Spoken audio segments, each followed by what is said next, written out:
રાજ્યપાલ આચાર્ય દેવવ્રતે પ્રવાસ ટૂંકાવ્યો। મંત્રીમંડળના વિસ્તરણની ચર્ચા વચ્ચે તેમણે પ્રવાસ ટૂંકાવાયો છે।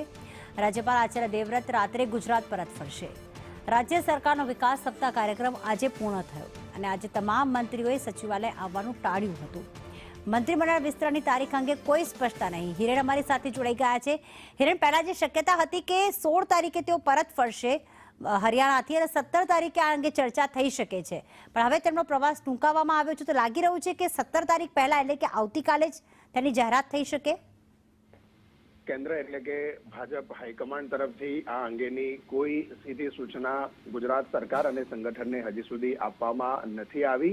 તારીખના સંદર્ભમાં એ તારીખ ગુજરાત સરકારના એટલે મુખ્યમંત્રી અને પ્રદેશ કાર્યાલય પર આપ્યા પછી એની કામગીરી શરૂ થશે, પરંતુ એના પ્રક્રિયાના ભાગરૂપે રાજ્યપાલ આચાર્ય દેવવ્રતને ગુજરાત પહોંચવા માટે એમનો સમય માંગવામાં આવ્યો છે અને એના પગલે એમણે પોતાના પૂર્વ નિર્ધારિત કાર્યક્રમો ટૂંકાવી અને આજે મોડી રાત્રે અથવા તો આવતીકાલે સવારે તેઓ ગુજરાત આવશે અને ત્યાર પછી આખી પ્રક્રિયા છે શરૂ થતી હોય છે। સામાન્ય રીતે મુખ્યમંત્રીએ રાજ્યપાલ પાસે જઈ અને આ અંગેનો સમય માગવો પડતો હોય છે, મંત્રીમંડળ વિસ્તરણ અંગેની માહિતી આપી અને એ પ્રક્રિયાના ભાગરૂપે તેઓ પ્રવાસ ટૂંકાવી પરત આવશે।